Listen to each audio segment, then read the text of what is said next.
To prove women are equal to man, she get wrapped at an altitude of 10,874 meters at minus 50 degrees where the air is rarefied and the chances of survival are slim. Stay alive. Stay alive. In 1860, Amelia experiences a panic attack on her way and stops a horse-drawn wagon. Her sister Antonio tries to dissuade her from doing what she's about to do, but Amelia refuses. At this point, we see a little boy running toward a huge arena where a hot air balloon is preparing to fly. It turns out that this is where Amelia is headed at this time. James Glasser waits impatiently at the balloon for Amelia to be the balloon pilot.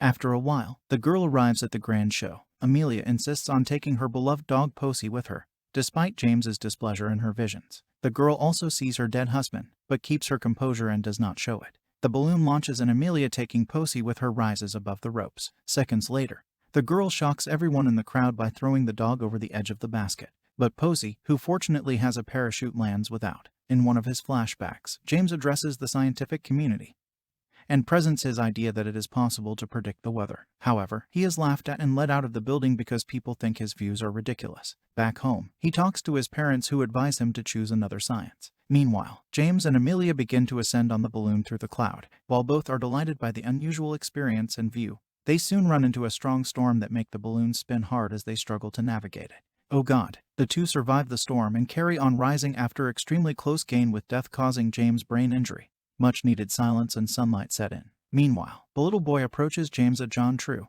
and requests to use his telescope to see the balloon for it much needed silence and sunlight. Soon, a highly unusual phenomenon occurs in front of them, which distracts James from collecting data. But he notes that everything around him has become completely quiet.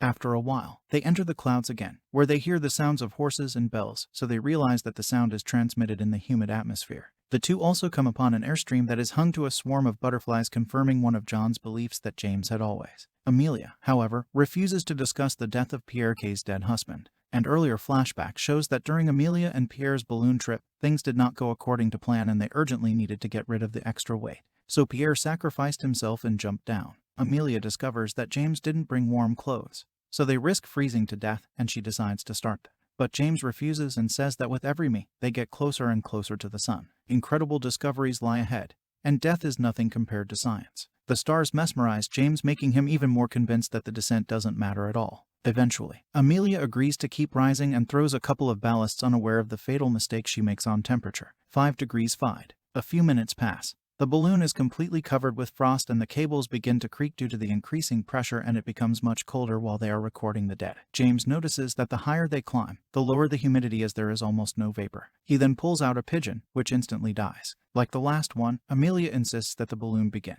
It's James, who has fallen into a state of effect from the cold, insists on continuing.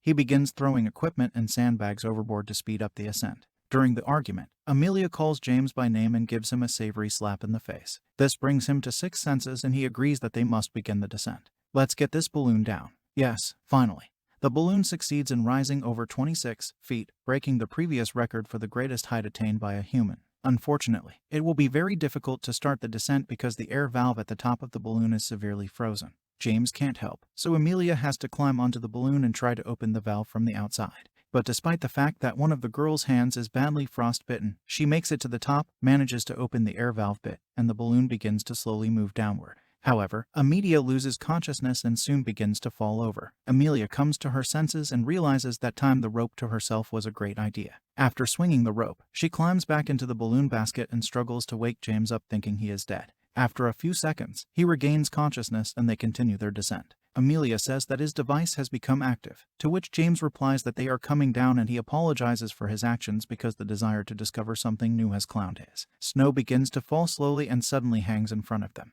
They realize that they're coming down too fast and the balloon begins to collapse. It's still not enough to make the balloon go down slowly enough, so they start throwing all the stuff over the side, including equipment. When that doesn't work either, they decide to climb onto the frame and cut off the basket to turn the balloon into a parachute. As a result of all this action, the fall has slowed, but not completely on. James disappears into the trees and Amelia is hit hard on the ground. Fortunately, both manage to survive. Amelia wakes up calling for James, who limps toward her. It turns out that James' discoveries eventually gave rise to the first meteorological reports. James gives another speech at the Scientific Society and deserves a standing ovation from his. The film ends with James and Amelia going on another balloon flight together. Like and subscribe may look simple for you, but for me it's very valuable. Thank you so much for support.